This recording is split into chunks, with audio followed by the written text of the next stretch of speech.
श्रीमन्नारायणाय नमः। श्री विष्णु पुराण। आइए भक्तों, श्री विष्णु पुराण शुरू करें। पहला अंश। नारायणं नमस्कृत्यं नरं चैव नरोत्तमं देवीं सरस्वतीं व्यासं ततो जयमुदीरये। पहला अध्याय, ग्रंथ का उपोद्घात। श्री सूत जी बोले, मैत्रेय जी ने नित्य कर्मों से निवृत्त हुए मुनिवर पराशर जी को प्रणाम कर एवं उनके चरण छूकर पूछा, हे गुरुदेव, मैंने आपसे ही संपूर्ण वेद वेदांग और सकल धर्मशास्त्रों का क्रमशः अध्ययन किया है। हे मुनि श्रेष्ठ, आपकी कृपा से मेरे विपक्षी भी मेरे लिए यह नहीं कह सकेंगे कि मैंने संपूर्ण शास्त्रों के अभ्यास में परिश्रम नहीं किया। हे धर्मज्ञ, हे महाभाग, अब मैं आपके मुखारविंद से यह सुनना चाहता हूँ कि यह जगत किस प्रकार उत्पन्न हुआ और आगे भी अर्थात दूसरे कल्प के आरंभ में कैसे उत्पन्न होगा, तथा हे ब्राह्मण, इस संसार का उपादान कारण क्या है? यह संपूर्ण चराचर किससे उत्पन्न हुआ है? यह पहले किसमें लीन था और आगे किसमें लीन हो जाएगा? इसके अतिरिक्त आकाश आदि भूतों का परिमाण, समुद्र पर्वत तथा देवता आदि की उत्पत्ति, पृथ्वी का अधिष्ठान और सूर्य आदि का परिमाण तथा उनका आधार, देवता आदि के वंश, मनु मनवंतर, बार बार आने वाले चारों युगों में विभक्त कल्प और कल्पों के विभाग, प्रलय का स्वरूप, युगों के पृथक पृथक संपूर्ण धर्म, देव ऋषि और राज ऋषियों के चरित्र, श्री व्यास जी कृत वैदिक शाखाओं की यथावत रचना तथा ब्राह्मण आदि वर्ण और ब्रह्मचर्य आश्रमों के धर्म, ये सब हे महामुनि शक्ति नंदन मैं आपसे सुनना चाहता हूँ। हे ब्राह्मण, आप मेरे प्रति अपना चित्त प्रसादोन्मुख कीजिए, जिससे हे महामुने मैं आपकी कृपा से यह सब जान सकूं। श्री पराशर जी बोले, हे धर्मज्ञ मैत्रेय, मेरे पिताजी के पिता श्री वशिष्ठ जी ने जिसका वर्णन किया था, उस पूर्व प्रसंग का तुमने मुझे अच्छा स्मरण कराया। इसके लिए तुम धन्यवाद के पात्र हो। हे मैत्रेय, जब मैंने सुना कि पिताजी को विश्वामित्र जी की प्रेरणा से राक्षस ने खा लिया है, तो मुझको बड़ा भारी क्रोध हुआ। तब राक्षसों का ध्वंस करने के लिए मैंने यज्ञ करना आरंभ किया। उस यज्ञ में सैकड़ों राक्षस जलकर भस्म हो गए। इस प्रकार उन राक्षसों को सर्वथा नष्ट होते देख मेरे महाभाग पितामह वशिष्ठ जी मुझसे बोले, हे वत्स, अत्यंत क्रोध करना ठीक नहीं, अब इसे शांत करो। राक्षसों का कुछ भी अपराध नहीं है। तुम्हारे पिता के लिए तो ऐसा ही होना था। क्रोध तो मूर्खों को ही हुआ करता है, विचारवानों को भला कैसे हो सकता है? भैया, भला कौन किसी को मारता है? पुरुष स्वयं ही अपने किए का फल भोगता है। हे प्रियवर, यह क्रोध तो मनुष्य के अत्यंत कष्ट से संचित यश और तप का भी प्रबल नाशक है। हे तात, इस लोक और परलोक दोनों को बिगाड़ने वाले इस क्रोध का महर्षि गण सर्वदा त्याग करते हैं। इसीलिए तू इसके वशीभूत मत हो। अब इन बेचारे निरपराध राक्षसों को दग्ध करने से कोई लाभ नहीं। अपने इस यज्ञ को समाप्त करो। साधुओं का धन तो सदा क्षमा ही है। महात्मा दादाजी के इस प्रकार समझाने पर उनकी बातों के गौरव का विचार करके मैंने वह यज्ञ समाप्त कर दिया। इससे मुनि श्रेष्ठ भगवान वशिष्ठ जी बहुत प्रसन्न हुए। उसी समय भगवान ब्रह्मा जी के पुत्र पुलस्त्य जी वहां आए। हे मैत्रेय, पितामह वशिष्ठ जी ने उन्हें अर्घ्य दिया तब वे महर्षि पुलह के ज्येष्ठ भ्राता महाभाग पुलस्त्य जी आसन ग्रहण करके मुझसे बोले। पुलस्त्य जी बोले, तुमने चित्त में बड़ा वैर भाव रहने पर भी अपने बड़े बूढ़े वशिष्ठ जी के कहने से क्षमा स्वीकार की है, इसीलिए तुम संपूर्ण शास्त्रों के ज्ञाता होगे। हे महाभाग, अत्यंत क्रोधित होने पर भी तुमने मेरी संतान का सर्वथा मूलोच्छेद नहीं किया, अतः मैं तुम्हें एक और उत्तम वर देता हूँ। हे वत्स, तुम पुराण संहिता के वक्ता होगे और देवताओं के यथार्थ स्वरूप को जानोगे तथा मेरे प्रसाद से तुम्हारी निर्मल बुद्धि, प्रवृत्ति और निवृत्ति, भोग और मोक्ष के उत्पन्न करने वाले कर्मों में निसंदेह हो जाएगी। पुलस्त्य जी के इस प्रकार कहने के अनंतर फिर मेरे पितामह भगवान वशिष्ठ जी बोले, पुलस्त्य जी ने जो कुछ कहा है वह सभी सत्य होगा। हे मैत्रेय, इस प्रकार पूर्व काल में बुद्धिमान वशिष्ठ जी और पुलस्त्य जी ने जो कुछ कहा था वह सब तुम्हारे प्रश्न से मुझे स्मरण हो आया है। अतः हे मैत्रेय, तुम्हारे पूछने पर मैं उस संपूर्ण पुराण संहिता को तुम्हें सुनाता हूँ। तुम उसे भली प्रकार ध्यान देकर सुनो। यह जगत भगवान विष्णु से उत्पन्न हुआ है, उन्हीं में स्थित है, वे ही इसकी स्थिति और लय के कर्ता है तथा यह जगत भी वे ही हैं। इस प्रकार श्री विष्णु पुराण के पहले अंश में पहला अध्याय संपूर्ण हुआ। जय श्री हरि। श्री विष्णु पुराण दूसरा अध्याय 24 तत्वों के विचार के साथ जगत के उत्पत्ति क्रम का वर्णन और भगवान विष्णु की महिमा। श्री पराशर जी बोले, जो भगवान ब्रह्मा, विष्णु और शंकर रूप से जगत की उत्पत्ति, स्थिति और संहार के कारण हैं तथा अपने भक्तों को संसार सागर से तारने वाले हैं, उन विकार रहित शुद्ध अविनाशी परमात्मा सर्वदा एक रस सर्वविजय भगवान वासुदेव विष्णु को नमस्कार है, जो एक होकर भी नाना रूप वाले हैं, स्थूल सूक्ष्ममय हैं, अव्यक्त कारण एवं व्यक्त कार्य रूप हैं तथा अपने अनन्य भक्तों की मुक्ति के कारण हैं। उन भगवान श्री विष्णु को नमस्कार है, जो विश्वरूप प्रभु, विश्व की उत्पत्ति, स्थिति और संहार के मूल कारण हैं। उन परम परमात्मा भगवान विष्णु को नमस्कार है, जो विश्व के अधिष्ठान हैं, अति सूक्ष्म से भी सूक्ष्म हैं, सर्व प्राणियों में स्थित पुरुषोत्तम और अविनाशी हैं, जो परमार्थतः वास्तव में अति निर्मल ज्ञान स्वरूप हैं, किंतु अज्ञानवश नाना पदार्थ रूप से प्रतीत होते हैं तथा जो काल स्वरूप से जगत की उत्पत्ति और स्थिति में समर्थ एवं उसका संहार करने वाले हैं। उन जगदीश्वर, अजन्मा, अक्षय और अव्यय भगवान विष्णु को प्रणाम करके तुम्हें वह सारा प्रसंग क्रमशः सुनाता हूँ, जो दक्ष आदि मुनि श्रेष्ठों के पूछने पर पितामह भगवान ब्रह्मा जी ने उनसे कहा था।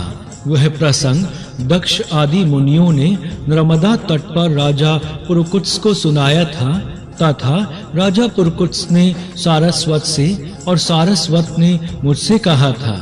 जो पर अर्थात प्रकृति से भी पर, परम श्रेष्ठ अंतरात्मा में स्थित परमात्मा, रूप, वर्ण, नाम और विशेषण आदि से रहित हैं, जिसमें जन्म, वृद्धि, परिणाम, क्षय और नाश, इन 6 विकारों का सर्वथा अभाव है, जिसको सर्वदा केवल है इतना ही कह सकते हैं तथा जिनके लिए यह प्रसिद्ध है कि वे सर्वत्र हैं और उनमें समस्त विश्व बसा हुआ है।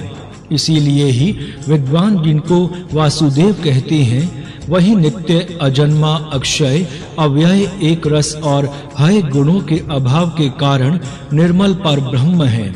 वही इन सब व्यक्त कार्य और अव्यक्त कारण जगत के रूप से तथा इनके साक्षी पुरुष और महाकारण काल के रूप से स्थित हैं। हे द्विज, पर ब्रह्म का प्रथम रूप पुरुष है। अव्यक्त प्रकृति और व्यक्त महदादि उनके अन्य रूप हैं। तथा सबको शोभित करने वाला होने से काल उनका परम रूप है। इस प्रकार जो प्रधान, पुरुष, व्यक्त और काल इन चारों से परे हैं तथा जिन्हें पंडित जन ही देख पाते हैं, वही भगवान विष्णु का परम पद है। प्रधान, पुरुष, व्यक्त और काल ये भगवान विष्णु के रूप पृथक-पृथक संसार की उत्पत्ति, पालन और संहार के प्रकाश तथा उत्पादन में कारण हैं। भगवान विष्णु जो व्यक्त, अव्यक्त, पुरुष और काल रूप से स्थित होते हैं, इसे उनकी बालवत क्रीड़ा ही समझो। उनमें से अव्यक्त कारण को जो सद्रूप अर्थात कारण शक्ति विशिष्ट और नित्य सदा एक रस है, श्रेष्ठ मुनिजन प्रधान तथा सूक्ष्म प्रकृति कहते हैं।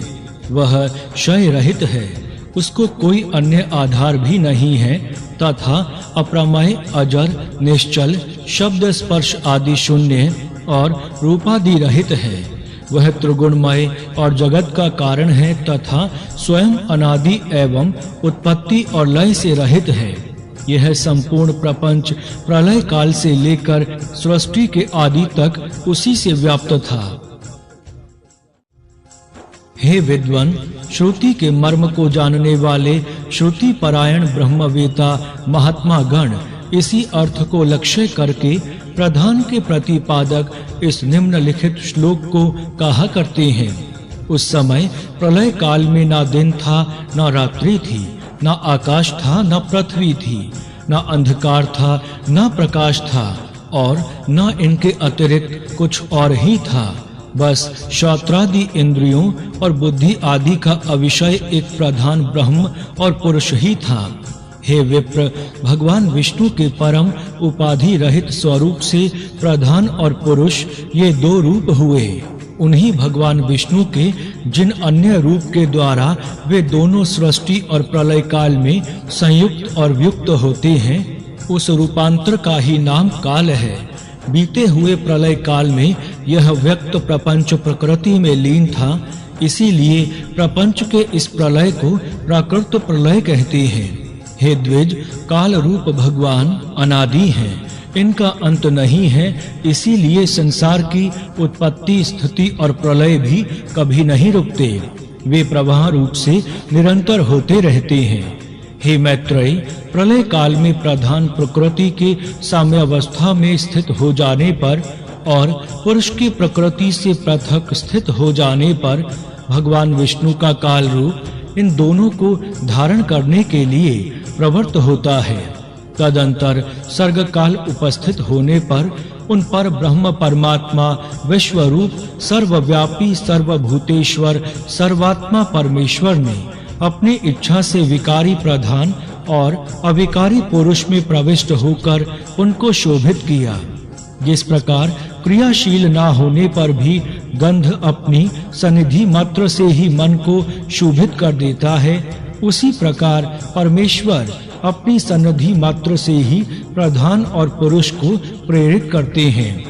हे ब्राह्मण, वह पुरुषोत्तम ही इनको शोभित करने वाले हैं और वे ही शुद्ध होते हैं तथा संकोच और विकास युक्त प्रधान रूप से भी वे ही स्थित हैं। ब्रह्मा आदि समस्त ईश्वरों के ईश्वर वे भगवान विष्णु ही समष्टि व्यष्टि रूप ब्रह्मा आदि जीव रूप तथा महतत्व रूप से स्थित हैं। हे द्विज श्रेष्ठ, सर्ग काल के प्राप्त होने पर गुणों की साम्यावस्था रूप प्रधान जब भगवान विष्णु के क्षेत्रज्ञ रूप से अधिष्ठित हुआ तो उससे महतत्व की उत्पत्ति हुई। उत्पन्न हुए महान को प्रधान तत्व ने आवृत किया। महतत्व सात्विक, राजस और तामस भेद से 3 प्रकार का है, किंतु जिस प्रकार बीज छिलके से संभाव से ढका रहता है, वैसे ही यह त्रिविध महतत्व प्रधान तत्व से सब और व्याप्त है। फिर त्रिविध महतत्व से ही वैकारिक अर्थात सात्विक, तेजस अर्थात राजस और तामस भूत आदि 3 प्रकार का अहंकार उत्पन्न हुआ। हे महामुने, वह त्रिगुणात्मक होने से भूत और इंद्रिय आदि का कारण है और प्रधान से जैसे महतत्व व्याप्त है, वैसे ही महतत्व से वह अहंकार व्याप्त है। भूतादि नामक तामस अहंकार ने विकृत होकर शब्द तन्मात्रा और उससे शब्द गुण वाले आकाश की रचना की। उस भूतादि तामस अहंकार ने शब्द तन्मात्रा रूप आकाश को व्याप्त किया। फिर शब्द तन्मात्रा रूप आकाश ने विकृत होकर स्पर्श तन्मात्रा को रचा। उस स्पर्श तन्मात्रा से बलवान वायु हुआ, उसका गुण स्पर्श माना गया है। शब्द तन्मात्रा रूप आकाश ने स्पर्श तन्मात्रा वाले वायु को आवृत किया है। फिर स्पर्श तन्मात्रा रूप वायु ने विकृत होकर रूप तन्मात्रा की सृष्टि की। रूप तन्मात्रा युक्त वायु से तेज उत्पन्न हुआ है, उसका गुण रूप कहा जाता है। स्पर्श तन्मात्रा रूप वायु ने रूप तन्मात्रा वाले तेज को आवृत किया। फिर रूप तन्मात्रामय तेज ने भी विकृत होकर रस तन्मात्रा की रचना की। उस रस तन्मात्रा से रस गुण वाला जल हुआ। रस तन्मात्रा वाले जल को रूप तन्मात्रामय तेज ने आवृत किया। रस तन्मात्रा रूप जल ने विकार को प्राप्त होकर गंध तन्मात्रा की सृष्टि की। उससे पृथ्वी उत्पन्न हुई है, जिसका गुण गंध माना जाता है। उन आकाश आदि भूतों में तन्मात्रा है, अर्थात केवल उनके गुण शब्द आदि ही हैं, इसीलिए वे तन्मात्रा गुण रूप ही कहे गए हैं। तन्मात्राओं में विशेष भाव नहीं है, इसीलिए उनकी अविशेष संज्ञा है। वे अविशेष तन्मात्राएं शांत, घोर अथवा मूढ़ नहीं हैं, अर्थात उनका सुख दुख या मोह रूप से अनुभव नहीं हो सकता। इस प्रकार तामस अहंकार से यह भूत तन्मात्रा रूप सर्ग हुआ है। 10 इंद्रियां तेजस अर्थात राजस अहंकार से और उनके अधिष्ठाता देवता वैकारिक अर्थात सात्विक अहंकार से उत्पन्न हुए कहे जाते हैं। इस प्रकार इंद्रियों के अधिष्ठाता 10 देवता और 11वां मन वैकारिक सात्विक है। हे द्विज, त्वक, चक्षु, नासिका, जिह्वा और श्रोत्र, ये पांचों बुद्धि की सहायता से शब्द आदि विषयों को ग्रहण करने वाली 5 ज्ञानेंद्रियां हैं। हे मैत्रेय, पायु अर्थात गुदा, उपस्थ अर्थात लिंग, हस्त, पाद और वाक, ये 5 कर्मेंद्रियां हैं। इनके कर्म मल मूत्र का त्याग, शिल्प, गति और वचन बतलाए जाते हैं। आकाश, वायु, तेज, जल और पृथ्वी, ये पांचों भूत उत्तरोत्तर क्रमशः शब्द, स्पर्श आदि 5 गुणों से युक्त हैं। ये पांचों भूत शांत, घोर और मूढ़ हैं, अर्थात सुख दुख और मोह युक्त हैं। अतः ये विशेष कहलाते हैं। इन भूतों में पृथक पृथक नाना शक्तियां हैं, अतः वे परस्पर पूर्णतया मिले बिना संसार की रचना नहीं कर सकते। इसीलिए एक दूसरे के आश्रय रहने वाले और एक ही संघात की उत्पत्ति के लक्ष्य वाले महतत्व से लेकर विशेष पर्यंत प्रकृति के इन सभी विकारों ने पुरुष से अधिष्ठित होने के कारण परस्पर मिलकर सर्वथा एक होकर प्रधान तत्व के अनुग्रह से अंड की उत्पत्ति की। हे महाबुद्धे, जल के बुलबुले के समान क्रमशः भूतों से बढ़ा हुआ वह गोलाकार और जल पर स्थित महान अंड ब्रह्म हिरण्यगर्भ रूप भगवान विष्णु का अति उत्तम प्राकृत आधार है। उसमें वे अव्यक्त स्वरूप जगतपति भगवान विष्णु व्यक्त हिरण्यगर्भ रूप से स्वयं ही विराजमान हुए। उन महात्मा हिरण्यगर्भ का सुमेरु उल्ब अर्थात गर्भ को ढकने वाली झिल्ली, अन्य पर्वत जरायु अर्थात गर्भाशय तथा समुद्र गर्भाशयस्थ रस था। हे विप्र, उस अंड में ही पर्वत और द्वीपादि के सहित समुद्र ग्रह गण के सहित संपूर्ण लोक तथा देव, असुर और मनुष्य आदि विविध प्राणी वर्ग प्रकट हुए। वह अंड पूर्व की अपेक्षा 10-10 गुना अधिक जल, अग्नि, वायु, आकाश और भूतादि अर्थात तामस अहंकार से आवृत है तथा भूतादि महतत्व से घिरा हुआ है। और इन सब के सहित वह महतत्व भी अव्यक्त प्रधान से आवृत है। इस प्रकार जैसे नारियल के फल का भीतरी बीज बाहर से कितने ही छिलकों से ढका हुआ रहता है, वैसे ही यह अंड इन 7 प्राकृत आवरणों से घिरा हुआ है। उसमें स्थित हुए स्वयं विश्वेश्वर भगवान विष्णु भगवान ब्रह्मा होकर रजोगुण का आश्रय लेकर इस संसार की रचना में प्रवृत्त होते हैं तथा रचना हो जाने पर सत्व गुण विशिष्ट अतुल पराक्रमी भगवान विष्णु उसका कल्पांत पर्यंत युग युग में पालन करते हैं। हे मैत्रेय, फिर कल्प का अंत होने पर अति दारुण तमह प्रधान रुद्र रूप धारण कर वे जनार्दन विष्णु ही समस्त भूतों का भक्षण कर लेते हैं।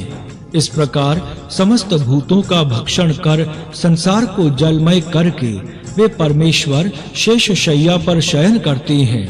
जगने पर ब्रह्मा रूप होकर वे फिर जगत की रचना करते हैं।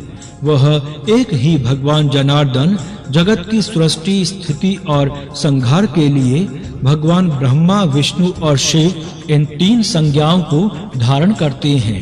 वे प्रभु विष्णु ब्रह्मा होकर अपनी ही सृष्टि करते हैं, पालक विष्णु होकर पाल्य रूप अपना ही पालन करते हैं और अंत में स्वयं ही संहारक शिव तथा स्वयं ही उपसंग्रहत लीन होते हैं। पृथ्वी जल तेज वायु और आकाश तथा समस्त इंद्रियां और अंतःकरण आदि जितना जगत है सब पुरुष रूप है और क्योंकि वह अव्यय विष्णु ही विश्वरूप और सब भूतों के अंतर आत्मा है, इसीलिए ब्रह्मा आदि प्राणियों में स्थित सर्गाधिक भी उन्हीं के उपकारक हैं। अर्थात जिस प्रकार ऋत्विजों द्वारा किया हुआ हवन यजमान का उपकारक होता है, उसी प्रकार परमात्मा के रचे हुए समस्त प्राणियों द्वारा होने वाली सृष्टि भी उन्हीं की उपकारक है। वे सर्वस्वरूप श्रेष्ठ वरदायक और वरेण्य प्रार्थना के योग्य भगवान विष्णु ही ब्रह्मा आदि अवस्थाओं द्वारा रचने वाले हैं। वे ही रचे जाते हैं, वे ही पालते हैं, वे ही पालित होते हैं तथा वे ही संहार करते हैं और स्वयं ही संघृत होते हैं। इस प्रकार श्री विष्णु पुराण के पहले अंश में दूसरा अध्याय संपूर्ण हुआ। जय श्री हरि।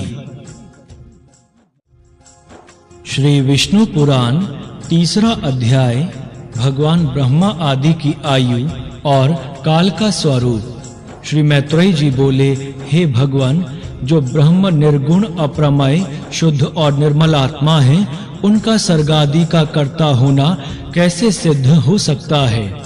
श्री पराशर जी बोले, हे तपस्वियों में श्रेष्ठ मैत्रेय, समस्त भाव पदार्थों की शक्तियां अचिंत्य ज्ञान की विषय होती हैं, उनमें कोई युक्ति काम नहीं देती। अतः अग्नि की शक्ति उष्णता के समान ब्रह्म की भी सर्गादि रचना रूप शक्तियां स्वाभाविक हैं। अब जिस प्रकार नारायण नामक लोक पितामह भगवान ब्रह्मा जी सृष्टि की रचना में प्रवृत्त होते हैं, सो सुनो। हे विद्वान, वे सदा उपचार से ही उत्पन्न हुए कहलाते हैं। उनके अपने परिमाण से उनकी आयु 100 वर्ष की कही जाती है। उन 100 वर्ष का नाम पर है, उनका आधा परार्ध कहलाता है। हे अनघ, मैंने जो तुमसे भगवान विष्णु का काल स्वरूप कहा था, उसी के द्वारा उन भगवान ब्रह्मा की तथा और भी जो पृथ्वी पर्वत समुद्र आदि चराचर जीव हैं, उनकी आयु का परिमाण किया जाता है। हे मुनि श्रेष्ठ, 15 निमेष को काष्ठा कहते हैं। 30 काष्ठा की एक कला तथा 30 कला का एक मुहूर्त होता है। 30 मुहूर्त का मनुष्य का एक दिन रात कहा जाता है और उतने ही दिन रात का 2 पक्ष युक्त एक मास होता है। 6 महीनों का एक अयन और दक्षिणायन तथा उत्तरायण 2 अयन मिलकर एक वर्ष होता है। दक्षिणायन देवताओं की रात्रि है और उत्तरायण दिन। देवताओं के 12,000 वर्षों के सतयुग, त्रेता युग, द्वापर युग और कल युग नामक 4 युग होते हैं। उनका अलग अलग परिमाण मैं तुम्हें सुनाता हूँ। पुरातत्व के जानने वाले सतयुग आदि का परिमाण क्रमशः 4, 3, 2 और 1000 दिव्य वर्ष बतलाते हैं। प्रत्येक युग के पूर्व उतने ही 100 वर्ष की संध्या बताई जाती है और युग के पीछे उतने ही परिमाण वाले संध्यांश होते हैं। अर्थात सतयुग आदि के पूर्व क्रमशः 4, 3, 2 और 100 दिव्य वर्ष की संध्याएं और इतने ही वर्ष के संध्यांश होते हैं। हे मुनि श्रेष्ठ, इन संध्या और संध्यांशों के बीच का जितना काल होता है उसे ही सतयुग आदि नाम वाले युग जानना चाहिए। हे मुने, सतयुग, त्रेता युग, द्वापर युग और कलयुग ये मिलकर चतुर्युग कहलाते हैं। ऐसे 1000 चतुर्युग का भगवान ब्रह्मा का एक दिन होता है। हे ब्राह्मण, भगवान ब्रह्मा के एक दिन में 14 मनु होते हैं। उनका कालकृत परिमाण सुनो। सप्त ऋषि, देवगण, इंद्र, मनु और मनु के पुत्र राजा लोग पूर्व कल्पानुसार एक ही काल में रचे जाते हैं और एक ही काल में उनका संहार किया जाता है। हे सतम, 71 चतुर्युग से कुछ अधिक काल का एक मनवंतर होता है। यही मनु और देवता आदि का काल है। इस प्रकार दिव्य वर्ष गणना से एक मनवंतर में 8,52,000 वर्ष बताए जाते हैं तथा हे महामुने, मानवी वर्ष गणना के अनुसार मनवंतर का परिमाण पूरे 30,67,20,000 वर्ष का है, इससे अधिक नहीं। इस काल का 14 गुना भगवान ब्रह्मा का दिन होता है। इसके अनंतर नामितिक नाम वाला ब्रह्म प्रलय होता है। उस समय भ्रूलोक, भुवनलोक और स्वर्गलोक तीनों जलने लगते हैं और महलोक में रहने वाले सिद्धगण अति संतप्त होकर जनलोक को चले जाते हैं। इस प्रकार त्रिलोकी के जलमय हो जाने पर जनलोकवासी योगियों द्वारा ध्यान किए जाते हुए भगवान नारायण रूप कमल योनि ब्रह्मा जी त्रिलोकी के ग्रास से तृप्त होकर दिन के बराबर ही परिमाण वाली उस रात्रि में शेष शय्या पर शयन करते हैं और उनके बीत जाने पर पुनः संसार की सृष्टि करते हैं। इसी प्रकार पक्ष, मास आदि गणना से भगवान ब्रह्मा का 1 वर्ष और फिर 100 वर्ष होते हैं। भगवान ब्रह्मा के 100 वर्ष ही उन महात्मा अर्थात भगवान ब्रह्मा की परमायु है। हे अनघ, उन ब्रह्मा जी का एक परार्ध बीत चुका है। उसके अंत में पद्म नाम से विख्यात महाकल्प हुआ था। हे द्विज, इस समय वर्तमान उनके दूसरे परार्ध का यह वाराह नामक पहला कल्प कहा गया है। इस प्रकार श्री विष्णु पुराण के पहले अंश में 3रा अध्याय संपूर्ण हुआ। जय श्री हरि। श्री विष्णु पुराण 4था अध्याय। भगवान ब्रह्मा जी की उत्पत्ति, वराह भगवान द्वारा पृथ्वी का उद्धार और भगवान ब्रह्मा जी की लोक रचना। श्री मैत्रेय जी बोले, हे महामुने, कल्प के आदि में नारायणाख्य भगवान ब्रह्मा जी ने जिस प्रकार समस्त भूतों की रचना की वह आप वर्णन कीजिए।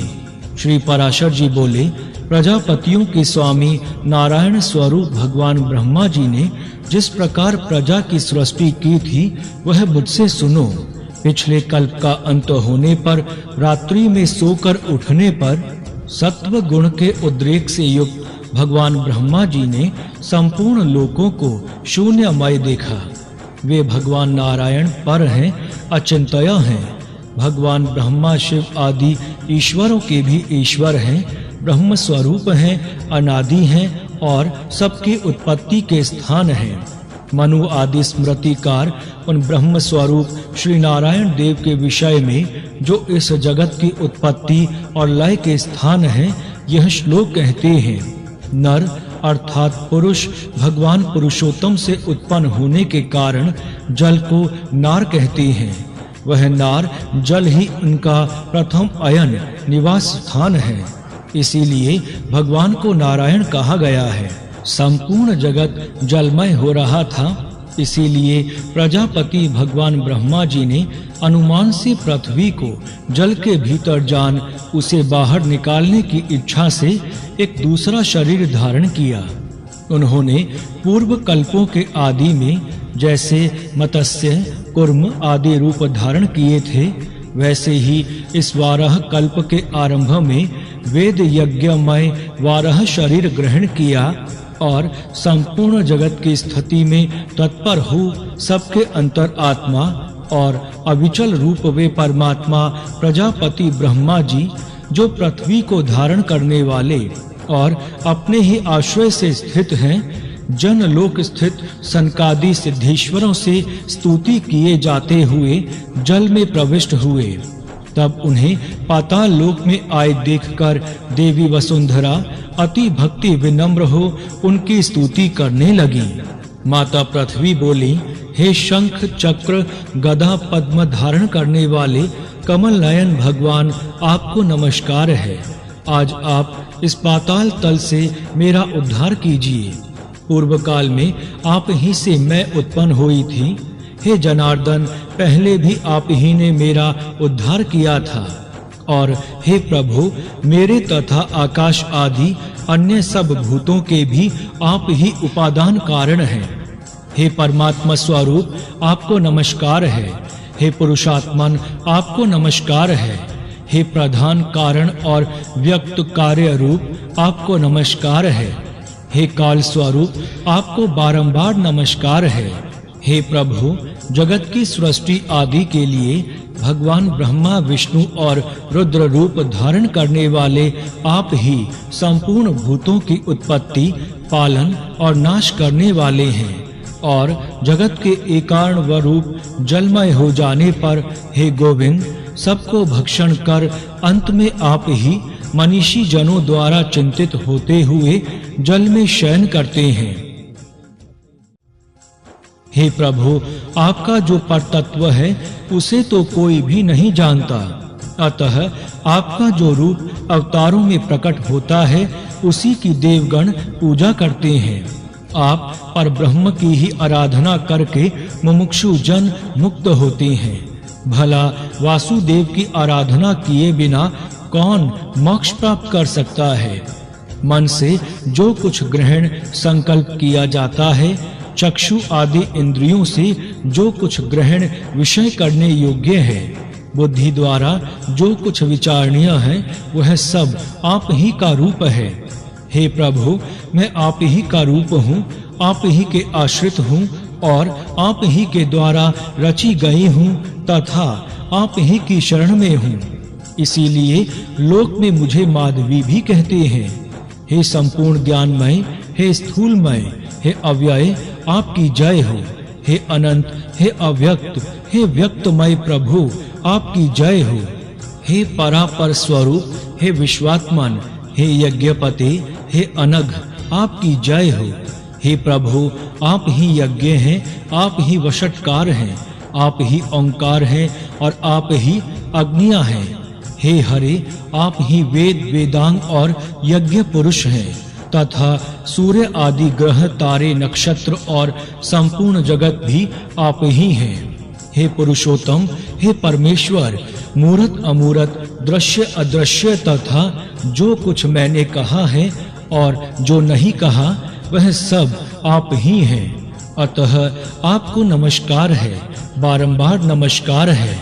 श्री पराशर जी बोले, पृथ्वी द्वारा इस प्रकार स्तुति किए जाने पर साम स्वर ही जिनकी ध्वनि है, उन भगवान धरणीधर ने घर घर शब्द से गर्जना की।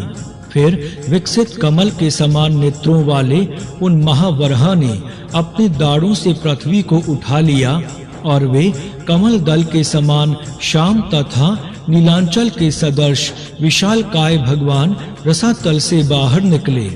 निकलते समय उनके मुख के श्वास से उछलते हुए जल ने जनलोक में रहने वाले महातेजस्वी और निष्पाप सनंदन आदि मुनीश्वरों को भिगो दिया। जल बड़ा शब्द करता हुआ उनके खुरों से विदीर्ण हुआ, रसातल में नीचे की ओर जाने लगा और जनलोक में रहने वाले सिद्धगण उनके श्वास वायु से विक्षिप्त होकर इधर उधर भागने लगे।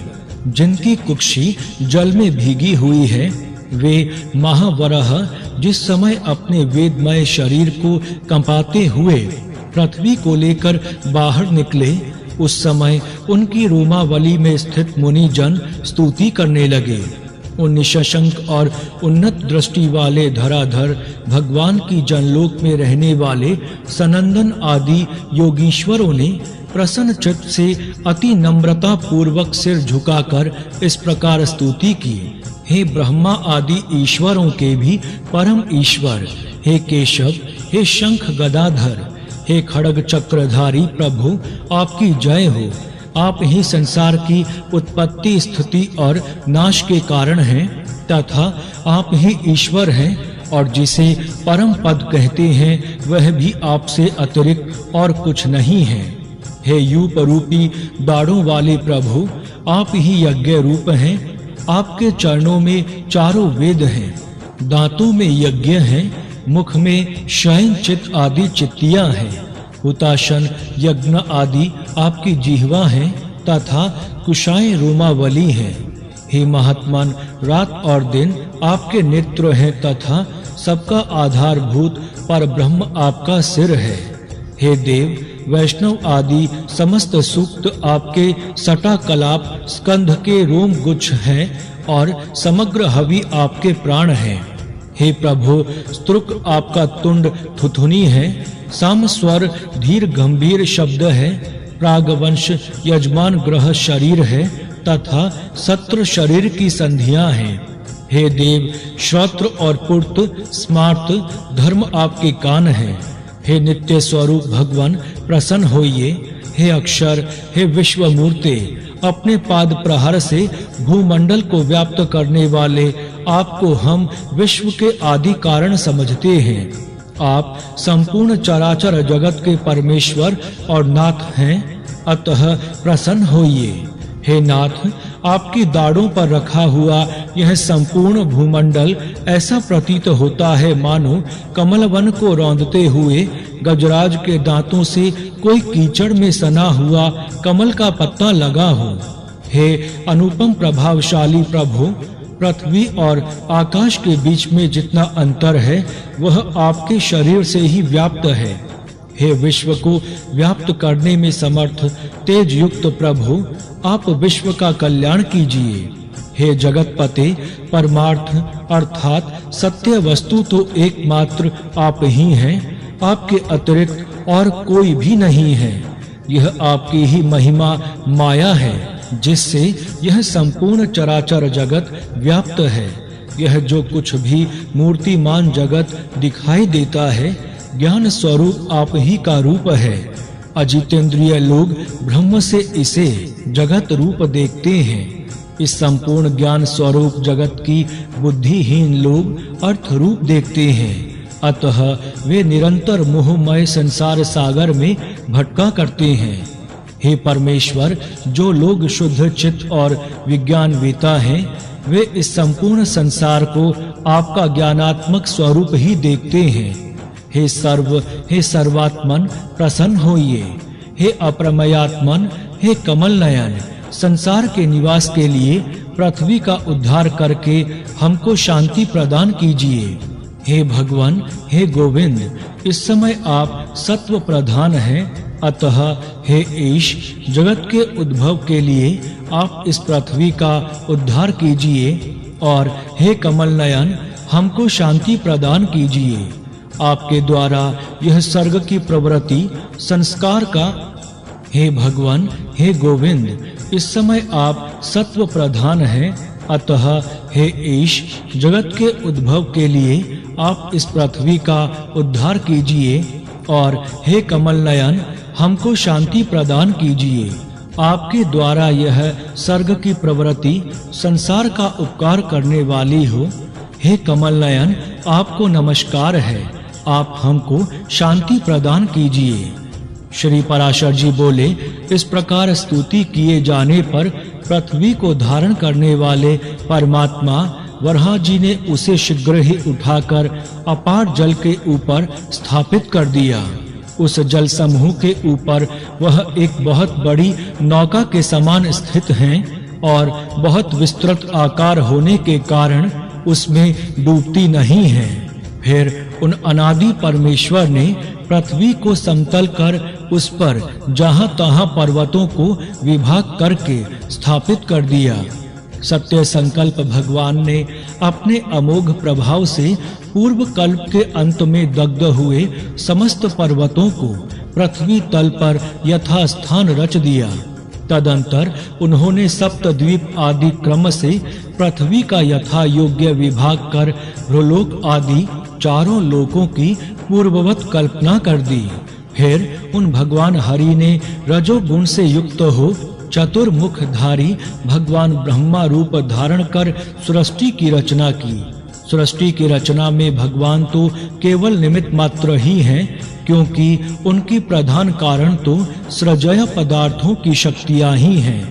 हे तपस्वियों में श्रेष्ठ मैत्रेय, वस्तुओं की रचना में निमित्त मात्र को छोड़कर और किसी बात की आवश्यकता भी नहीं है, क्योंकि वस्तु तो अपनी ही परिणाम शक्ति से वस्तुता स्थूल रूपता को प्राप्त हो जाती है। इस प्रकार श्री विष्णु पुराण के पहले अंश में चौथा अध्याय संपूर्ण हुआ। जय श्री हरि। श्री विष्णु पुराण पांचवा अध्याय अविद्या आदि विविध सर्गों का वर्णन।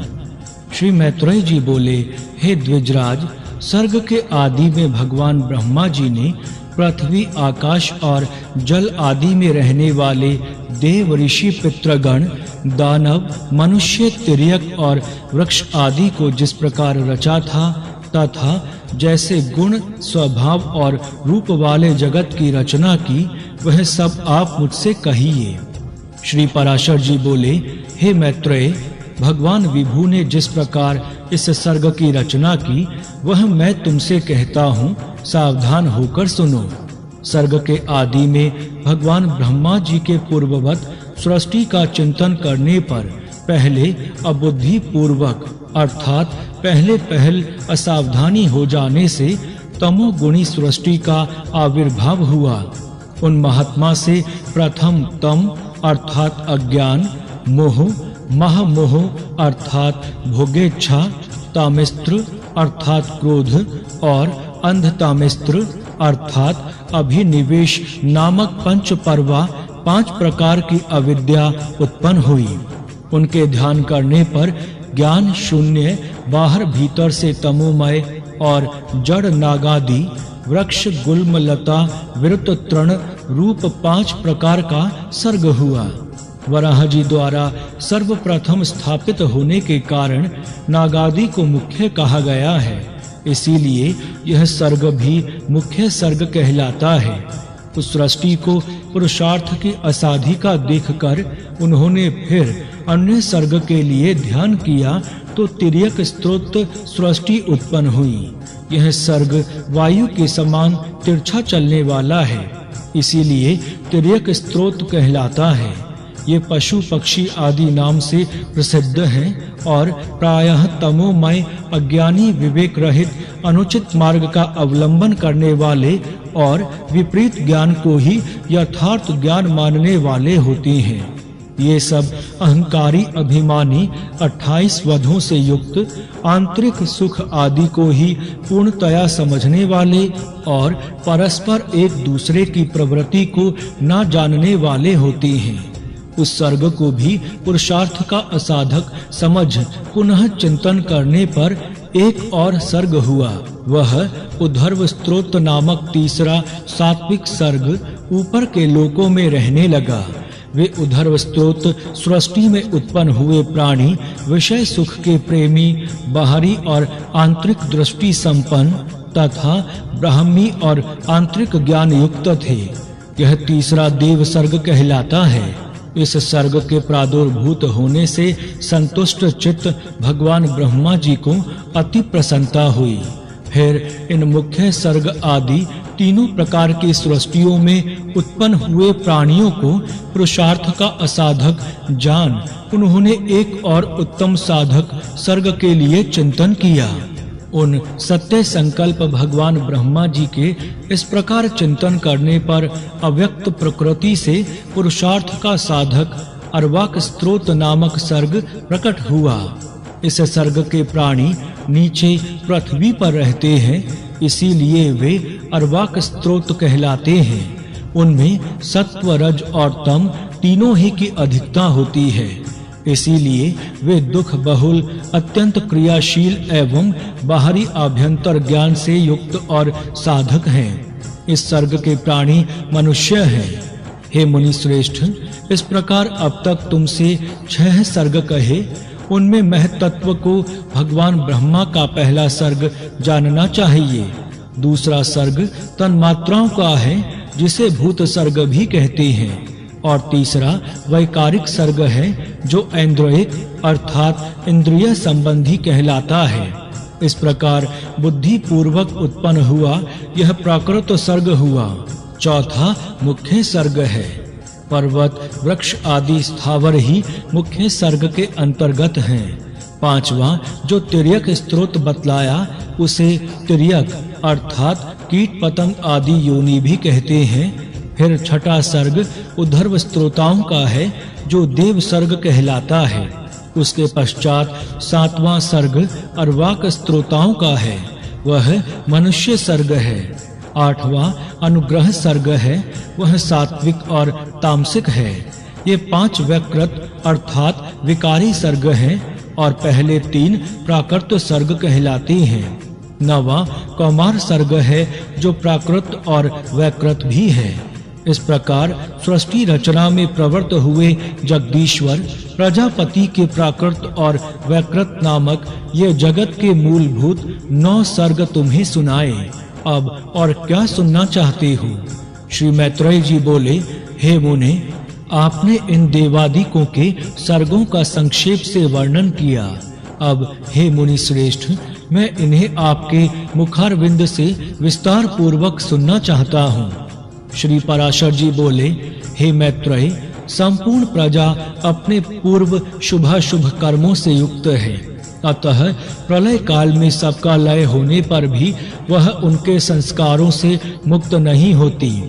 हे ब्राह्मण, भगवान ब्रह्मा जी के सृष्टि कर्म में प्रवृत्त होने पर देवताओं से लेकर स्थावर पर्यंत 4 प्रकार की सृष्टि हुई, वह केवल मनोमयी थी।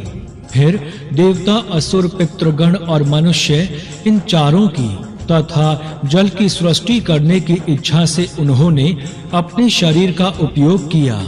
सृष्टि रचना की कामना से प्रजापति के युक्ति चित्त होने पर तमोगुण की वृद्धि हुई, अतः सबसे पहले उनकी जंघा से असुर उत्पन्न हुए। तब हे मैत्रेय, उन्होंने उस तमोमय शरीर को छोड़ दिया। वह छोड़ा हुआ तमोमय शरीर ही रात्रि हुआ। फिर अन्य देह में स्थित होने पर सृष्टि की कामना वाले उन प्रजापति को अति प्रसन्नता हुई, और हे देव, उनके मुख से सत्व प्रधान देवगण उत्पन्न हुए। तदंतर उस शरीर को भी उन्होंने त्याग दिया। वह त्यागा हुआ शरीर ही सत्वरूप दिन हुआ। इसीलिए रात्रि में असुर बलवान होते हैं और दिन में देवगणों का बल विशेष होता है। फिर उन्होंने आंशिक सत्वमय अन्य शरीर ग्रहण किया और अपने को पितृवत मानते हुए अपने पार्श्व भाग से पितृगण की रचना की। पितृगण की रचना कर उन्होंने उस शरीर को भी छोड़ दिया। वह त्यागा हुआ शरीर ही उस दिन और रात्रि के बीच में स्थित संध्या हुई। तत्पश्चात उन्होंने आंशिक रजोमय अन्य शरीर धारण किया। हे द्विज श्रेष्ठ, उससे रजः प्रदान मनुष्य उत्पन्न हुए। फिर शीघ्र ही प्रजापति ने उस शरीर को भी त्याग दिया। वही ज्योत्सना हुआ, जिसे पूर्व संध्या अर्थात प्रातः काल कहते हैं। इसीलिए हे मैत्रेय, प्रातः काल होने पर मनुष्य और साय काल के समय पितृ बलवान होते हैं। इस प्रकार रात्रि, दिन, प्रातः काल और साय काल ये चारों प्रभु ब्रह्मा जी के ही शरीर हैं और तीनों गुणों के आश्रय हैं। फिर भगवान ब्रह्मा जी ने एक और रजो मात्रात्मक शरीर धारण किया। उसके द्वारा भगवान ब्रह्मा जी से क्षुधा उत्पन्न हुई और क्षुधा से काम की उत्पत्ति हुई। तब भगवान प्रजापति ने अंधकार में स्थित होकर क्षुधाग्रस्त सृष्टि की रचना की। उसमें बड़े कुरूप और दाढ़ी मूछ वाले व्यक्ति उत्पन्न हुए। वे स्वयं भगवान ब्रह्मा जी की ओर उन्हें भक्षण करने के लिए दौड़े।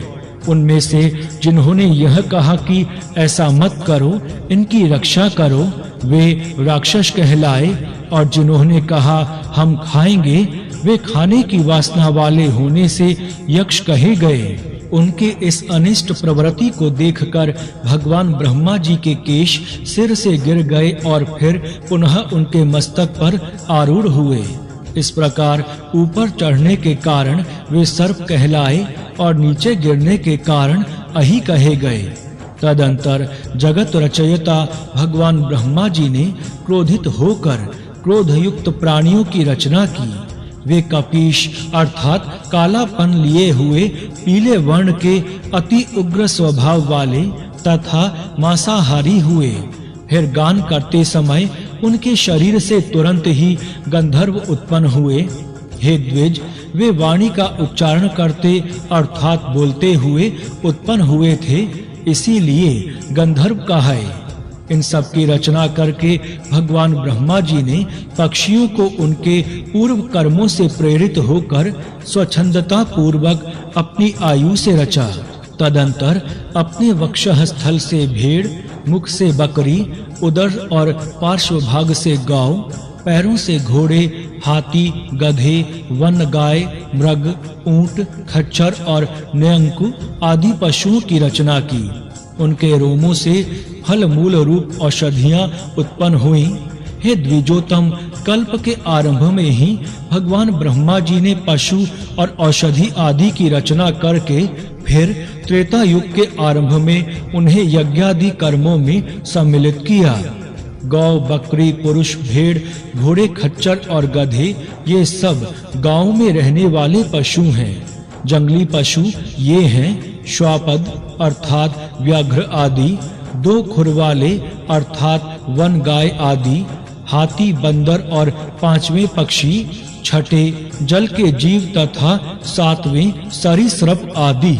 फिर अपने प्रथम अर्थात पूर्व मुख से भगवान ब्रह्मा जी ने गायत्री, त्रक, त्रिव्रत, सोम, रथंतर और अग्निष्टोम यज्ञों को निर्मित किया। दक्षिण मुख से यजु, त्रैष्टुप, छंद, पंचदश स्तोम, बृहत साम तथा उक्त की रचना की। पश्चिम मुख से साम, जगती, छंद, सप्तदश स्तोम, वैरूप और अतिरात्र को उत्पन्न किया तथा उत्तर मुख से उन्होंने 21 स्तोम, अथर्ववेद, आप्तोयरमाण, अनुष्टुप छंद और वैराज की सृष्टि की। इस प्रकार उनके शरीर से समस्त ऊंच नीच प्राणी उत्पन्न हुए।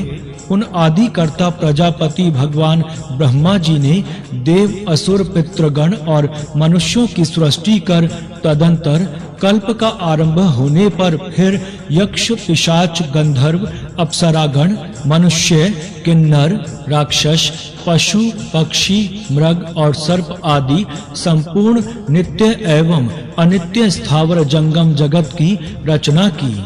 उनमें से जिनके जैसे जैसे कर्म पूर्व कल्पों में थे, पुनः पुनः सृष्टि होने पर उनकी उन्हीं में फिर प्रवृत्ति हो जाती है। उस समय हिंसा, अहिंसा, मृदुता, कठोरता, धर्म, अधर्म, सत्य, मिथ्या ये सब अपनी पूर्व भावना के अनुसार उन्हें प्राप्त हो जाते हैं। इसी से ये उन्हें अच्छे लगने लगते हैं। इस प्रकार प्रभु विधाता ने ही स्वयं इंद्रियों के विषयभूत और शरीर आदि में विभिन्नता और व्यवहार को उत्पन्न किया। उन्हीं ने कल्प के आरंभ में देवता आदि प्राणियों के वेदानुसार नाम और रूप तथा कार्य विभाग को निश्चित किया है। ऋषियों तथा अन्य प्राणियों के भी वेदानुकूल नाम और यथा योग्य कर्मों को उन्होंने निर्दिष्ट किया है।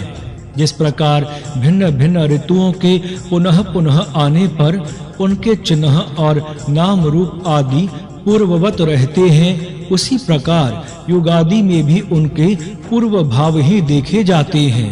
सी सुरक्षा शक्ति सृष्टि रचना की इच्छा रूप शक्ति से युक्त वे ब्रह्मा जी सृजय शक्ति अर्थात सृष्टि के प्रारब्ध की प्रेरणा से कल्पों के आरंभ में बारंबार इसी प्रकार सृष्टि की रचना किया करते हैं।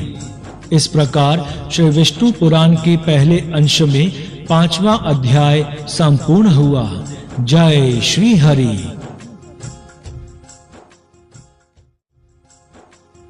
श्री विष्णु पुराण छठा अध्याय चातुर्वर्ण्य व्यवस्था, पृथ्वी विभाग और अन्न आदि की उत्पत्ति का वर्णन। श्री मैत्रेय जी बोले, हे भगवान, आपने जो अर्वाक स्त्रोता मनुष्यों के विषय में कहा, उनकी सृष्टि भगवान ब्रह्मा जी ने किस प्रकार की, यह विस्तार पूर्वक कहिए। श्री प्रजापति ने ब्राह्मण आदि वर्णों को जिन जिन गुणों से युक्त और जिस प्रकार रचा तथा उनके जो जो कर्तव्य कर्म निर्धारित किए, वह सब वर्णन कीजिए। श्री पराशर जी बोले, हे द्विज श्रेष्ठ, जगत रचना की इच्छा से युक्त सत्य संकल्प श्री ब्रह्मा जी के मुख से पहले सत्व प्रधान प्रजा उत्पन्न हुई। तदंतर उनके वक्षः स्थल से रजः प्रधान तथा जंघाओं से रज और तम विशिष्ट सृष्टि हुई। हे द्विजोत्तम, चरणों में ब्रह्मा जी ने एक और प्रकार की प्रजा उत्पन्न की, वह तमः प्रधान थी। यही सब चारों वर्ण हुए। इस प्रकार हे द्विज सतम, ब्राह्मण, क्षत्रिय, वैश्य और शूद्र, ये चारों क्रमशः भगवान ब्रह्मा जी के मुख, वक्षस्थल, जानु और चरणों से उत्पन्न हुए। हे महाभाग, भगवान ब्रह्मा जी ने यज्ञ अनुष्ठान के लिए ही यज्ञ के उत्तम साधन रूप इस संपूर्ण चातुर्वर्ण्य की रचना की थी। हे धर्मज्ञ, यज्ञ से तृप्त होकर देवगण जल बरसाकर प्रजा को तृप्त करते हैं, अतः यज्ञ सर्वथा कल्याण का हेतु है। जो मनुष्य सदा स्वधर्म परायण, सदाचारी, सज्जन और सुमार्गगामी होते हैं, उन्हीं से यज्ञ का यथावत अनुष्ठान हो सकता है। हे मुने, यज्ञ के द्वारा मनुष्य इस मनुष्य शरीर से ही स्वर्ग और अपवर्ग प्राप्त कर सकते हैं तथा और भी जिस स्थान की उन्हें इच्छा हो उसी को जा सकते हैं। हे मुनि सतम, भगवान ब्रह्मा जी द्वारा रची हुई वह चातुर्वर्ण्य विभाग में स्थित प्रजा अति श्रद्धा युक्त, आचरण वाली, स्वेच्छानुसार रहने वाली, संपूर्ण बाधाओं से रहित, शुद्ध अंतःकरण वाली, सत्कुलो उत्पन्न और पुण्य कर्मों के अनुष्ठान से परम पवित्र थी। उनका चित्त शुद्ध होने के कारण उसमें निरंतर शुद्ध स्वरूप श्री हरि के विराजमान रहने से उन्हें शुद्ध ज्ञान प्राप्त होता था, जिससे वे भगवान के उस विष्णु नामक परम पद को देख पाते थे। फिर त्रेता युग के आरंभ में हमने तुमसे भगवान के जिस काल नामक अंश का पहले वर्णन किया है, वह अति अल्प सार वाले, सुख वाले, तुच्छ और घोर दुखमय पापों को प्रजा में प्रवृत्त कर देता है। हे मैत्रेय, उससे प्रजा में पुरुषार्थ का विघातक तथा अज्ञान और लोभ को उत्पन्न करने वाला रागादि रूप अधर्म का बीज उत्पन्न हो जाता है।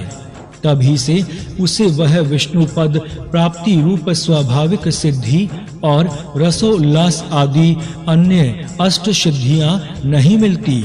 उन समस्त सिद्धियों के क्षीण हो जाने और पाप के बढ़ जाने से फिर संपूर्ण प्रजा द्वंद्व, ह्रास और दुख से आतुर हो गई। तब उसने मरुभूमि, पर्वत और जल आदि के स्वाभाविक तथा कृत्रिम दुर्ग और पुर तथा खरवट आदि स्थापित किए। हे महामते, उन पुर आदि को में शीत और घाम आदि बाधाओं से बचने के लिए उसने यथा योग्य घर बनवाए। इस प्रकार शीतोष्णों आदि से बचने का उपाय करके उस प्रजा ने जीविका के साधन रूप कृषि तथा कला कौशल आदि की रचना की।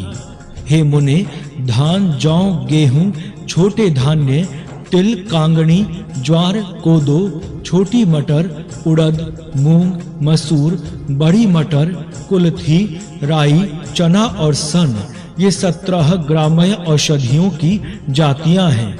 ग्राम्य और वन्य दोनों प्रकार के मिलाकर कुल 14 औषधियां याज्ञिक हैं। उनके नाम ये हैं: धान, जौ, उड़द, गेहूं, छोटे धान्य, तिल, कांगनी और कुलथी, ये 8 तथा शामाक अर्थात समा, निबार, वन तिल, गवेधु, वेणुयव और मरकट अर्थात मक्का, ये 14 ग्राम्य और वन्य औषधियां यज्ञ अनुष्ठान की सामग्री हैं और यज्ञ इनकी उत्पत्ति का प्रधान हेतु है। यज्ञों के सहित ये औषधियां प्रजा की वृद्धि का परम कारण हैं। इसीलिए यह लोक परलोक के ज्ञाता पुरुष यज्ञों का अनुष्ठान किया करते हैं। हे मुनि श्रेष्ठ, नित्य प्रति किया जाने वाला यज्ञानुष्ठान मनुष्यों का परम उपकारक और उनके किए हुए पापों को शांत करने वाला है। हे महामुनि, जिनके चित्त में काल की गति से पाप का बीज बढ़ता है, उन्हीं लोगों का चित्त यज्ञ में प्रवृत्त नहीं होता। उन यज्ञ के विरोधियों ने वैदिक मत, वेद और यज्ञादि कर्म सभी की निंदा की है। वे लोग दुरात्मा, दुराचारी, कुटिलमती, वेद विनिंदक और प्रवृत्ति मार्ग का उच्छेद करने वाले ही थे। हे धर्मवानों में श्रेष्ठ मैत्रेय, इस प्रकार कृषि आदि जीविका के साधनों के निश्चित हो जाने पर प्रजापति भगवान ब्रह्मा जी ने प्रजा की रचना कर उनके स्थान और गुणों के अनुसार मर्यादा, वर्ण और आश्रमों के धर्म तथा अपने धर्म का भली प्रकार पालन करने वाले समस्त वर्णों के लोक आदि की स्थापना की। कर्मनिष्ठ ब्राह्मणों का स्थान पितृलोक है।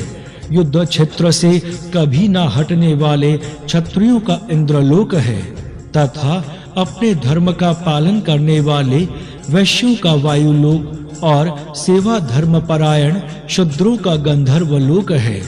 88,000 उधर्वरेता मुनि हैं। उनका जो स्थान बताया गया है वही गुरुकुलवासी ब्रह्मचारियों का स्थान है।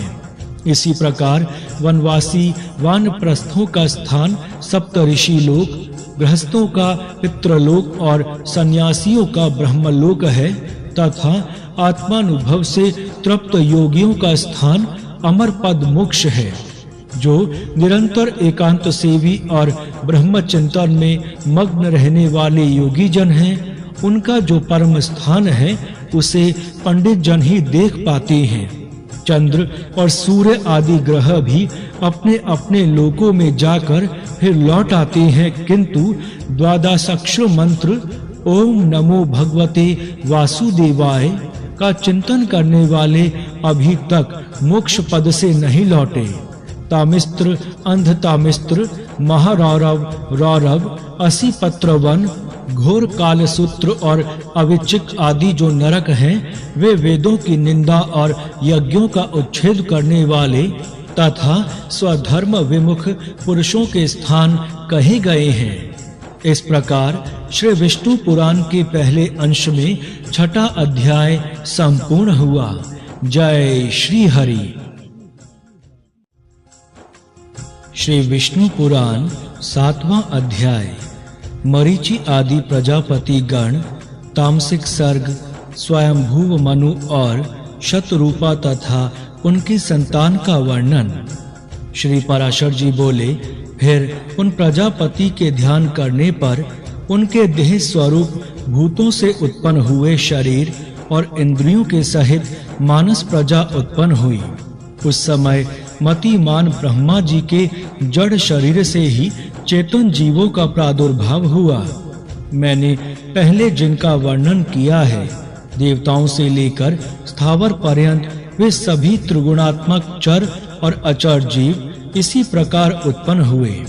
जब महाबुद्धिमान प्रजापति की वह प्रजा पुत्र पौत्र आदि क्रम से और ना बढ़ी, तब उन्होंने भृगु जी, पुलस्त्य जी, पुलह जी, क्रतु जी, अंगिरा जी, मरीचि जी, दक्ष जी, अत्रि जी और वशिष्ठ जी, इन अपने ही सदर्श अन्य मानस पुत्रों की सृष्टि की।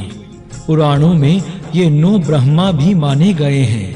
फिर ख्याति, भूति, संभूति, क्षमा, प्रीति, सन्निति, ऊर्जा, अनसोया तथा प्रसूति, इन 9 कन्याओं को उत्पन्न कर इन्हें उन महात्माओं को तुम इनकी पत्नी हो ऐसा कहकर सौंप दिया। ब्रह्मा जी ने पहले जिन सनंदन आदि को उत्पन्न किया था, वे निरपेक्ष होने के कारण संतान और संसार आदि में प्रवृत्त नहीं हुए। वे सभी ज्ञान संपन्न, विरक्त और मत्सर आदि दोषों से रहित थे। उन महात्माओं को संसार रचना से भगवान ब्रह्मा जी को त्रिलोकी को भस्म कर देने वाला महान क्रोध उत्पन्न हुआ। हे मुने, उन भगवान ब्रह्मा जी के क्रोध के कारण संपूर्ण त्रिलोकी ज्वालामालाओं से अत्यंत देदीप्यमान हो गई। उस समय उनकी टेढ़ी भ्रुकुटी और क्रोध संतप्त ललाट से दोपहर के सूर्य के समान प्रकाशमान रुद्र की उत्पत्ति हुई। उसका अति प्रचंड शरीर आधा नर और आधा नारी रूप था। तब भगवान ब्रह्मा जी अपने शरीर का विभाग कर ऐसा कहकर अंतर्ध्यान हो गए। ऐसा कहे जाने पर उस रुद्र ने अपने शरीरस्थ स्त्री और पुरुष दोनों भागों को अलग अलग कर दिया और फिर पुरुष भाग को 11 भागों में विभक्त किया तथा स्त्री भाग को भी सौम्य, क्रूर, शांत, अशांत और श्याम, गौर आदि कई रूपों में विभक्त कर दिया। तदंतर हे द्विज, अपने से उत्पन्न अपने ही स्वरूप स्वयंभुव को भगवान ब्रह्मा जी ने प्रजा पालन के लिए प्रथम मनु बनाया। उन स्वयंभुव मनु ने अपने ही साथ उत्पन्न हुई तप के कारण निष्पाप शत्रुपा नाम की स्त्री को अपनी पत्नी रूप से ग्रहण किया।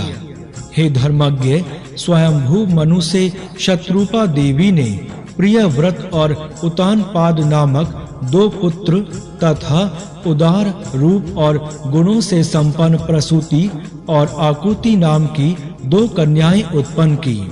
उनमें से प्रसूति को दक्ष के साथ तथा आकुति को रुचि प्रजापति के साथ विवाह दिया गया।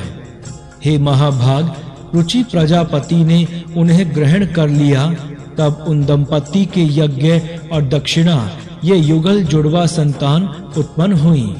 यज्ञ के दक्षिणा से 12 पुत्र हुए, जो स्वयंभू मनवंतर में याम नामक देवता कहलाए, तथा दक्ष ने प्रसूति से 24 कन्याएं उत्पन्न की।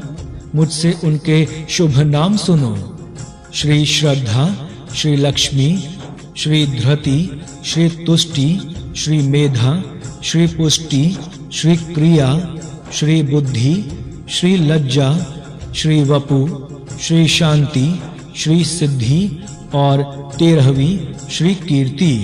इन दक्ष कन्याओं को धर्म ने पत्नी रूप से ग्रहण किया। इनसे छोटी शेष 11 कन्याएं श्री ख्याति, श्री सती, श्री संभूति, श्री स्मृति, श्री प्रीति, श्री क्षमा, श्री संतति, श्री अनसोया, श्री ऊर्जा, श्री स्वाहा और श्री स्वधा थी। हे मुनि सतम, इन श्री ख्याति आदि कन्याओं ने क्रमशः भृगु, शिव, मरीचि, अंगिरा, पुलस्त्य, पुलह, क्रतु, अत्रि, वशिष्ठ इन मुनियों तथा अग्नि और पितरों ने ग्रहण किया। श्री श्रद्धा से काम, श्री चला अर्थात श्री लक्ष्मी से दर्प, श्री धृति से नियम, श्री तुष्टि से संतोष, श्री पुष्टि से लोभ की उत्पत्ति हुई तथा श्री मेधा से श्रुत, श्री क्रिया से दंड, श्री नया से विनय, श्री बुद्धि से बोध, श्री लज्जा से विनय, श्री वपु से उनका पुत्र व्यवसाय, श्री शांति से क्षेम, श्री सिद्धि से सुख और श्री कीर्ति से यश का जन्म हुआ।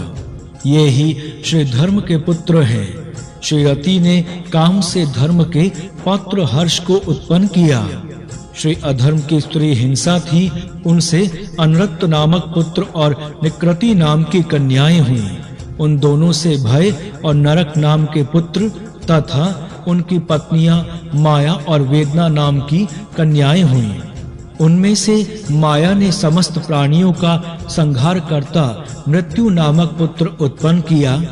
वेदना ने भी रौरव नरक के द्वारा अपने पुत्र दुख को जन्म दिया और मृत्यु से व्याधि, जरा, शोक, तृष्णा और क्रोध की उत्पत्ति हुई। ये सब अधर्म रूप हैं और दुखोत्तर नाम से प्रसिद्ध हैं, क्योंकि इनसे परिणाम में दुख ही प्राप्त होता है। इनके ना कोई स्त्री है और ना कोई संतान। ये सब उधर्वरीता हैं। हे मुनि कुमार, ये भगवान विष्णु के बड़े भयंकर रूप हैं और ये ही संसार के नित्य प्रलय के कारण होते हैं। हे महाभाग, दक्ष, मरीचि, अत्रि और भृगु आदि प्रजापति गण इन जगत के नित्य सर्ग के कारण हैं, तथा मनु और मनु के प्राकर्मी सन्मार्ग परायण और शूर वीर पुत्र राजागण इस संसार की नित्य स्थिति के कारण हैं। श्री मैत्रेय जी बोले, हे ब्राह्मण, आपने जो नित्य स्थिति, नित्य सर्ग और नित्य प्रलय का उल्लेख किया, सो कृपा करके मुझसे इनका स्वरूप वर्णन कीजिए। श्री पराशर जी बोले, जिनकी गति कहीं नहीं रुकती, वे अचिंत्य आत्मा सर्वव्यापक भगवान मधुसूदन निरंतर इन मनु आदि रूपों से संसार की उत्पत्ति, स्थिति और नाश करते रहते हैं। हे द्विज, समस्त भूतों का 4 प्रकार का प्रलय है, नैमित्तिक, प्राकृतिक, आत्यांतिक और नित्य। उनमें से नैमित्तिक प्रलय ही ब्रह्म प्रलय है, जिसमें जगतपति ब्रह्मा जी कल्पांत में शयन करते हैं, तथा प्राकृतिक प्रलय में ब्रह्मांड प्रकृति में लीन हो जाता है। ज्ञान के द्वारा योगी का परमात्मा में लीन हो जाना आत्यांतिक प्रलय है, और रात दिन जो भूतों का क्षय होता है वही नित्य प्रलय है।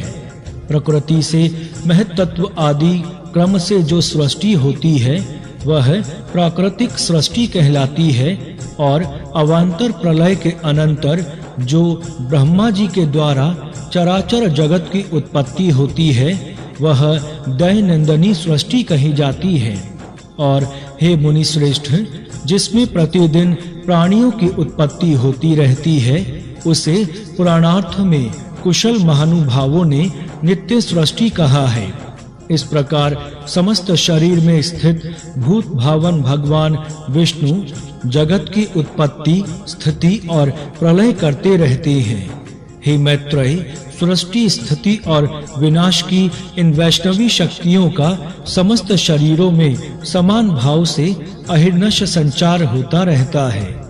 हे ब्राह्मण, ये तीनों महती शक्तियां त्रिगुणमयी हैं, अतः जो उन तीनों गुणों का अतिक्रमण कर जाता है वह परम पद को ही प्राप्त कर लेता है और फिर जन्म मरण आदि के चक्र में नहीं पड़ता।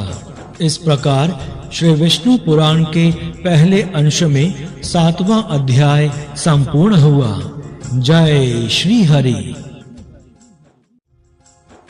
श्री विष्णु पुराण 8वां अध्याय रौद्र सृष्टि और भगवान तथा माता लक्ष्मी जी की सर्वव्यापकता का वर्णन। श्री पराशर जी बोले, हे महामुनि, मैंने तुमसे ब्रह्मा जी के तामस सर्ग का वर्णन किया। अब मैं रुद्र सर्ग का वर्णन करता हूँ, सो सुनो। कल्प के आदि में अपने समान पुत्र उत्पन्न होने के लिए चिंतन करते हुए ब्रह्मा जी की गोद में नील लोहित वर्ण के एक कुमार का प्रादुर्भाव हुआ। हे द्विजोतम, जन्म के अनंतर ही वह जोर जोर से रोने और इधर उधर दौड़ने लगा। उसे रोता देखकर भगवान ब्रह्मा जी ने उससे पूछा, तू क्यों रोता है? उसने कहा, मेरा नाम रखो। तब भगवान ब्रह्मा जी बोले, हे देव, तेरा नाम रुद्र है, अब तू मत रो, धैर्य धारण कर। ऐसा कहने पर भी वह 7 बार और रोया। तब भगवान ब्रह्मा जी ने उसके 7 नाम और रखे तथा उन 8 के स्थान स्त्री और पुत्र भी निश्चित किए। हे द्विज, प्रजापति ने उसे भव, शर्व, ईशान, पशुपति, भीम, उग्र और महादेव कहकर संबोधन किया। यही उसके नाम रखे और इनके स्थान भी निश्चित किए।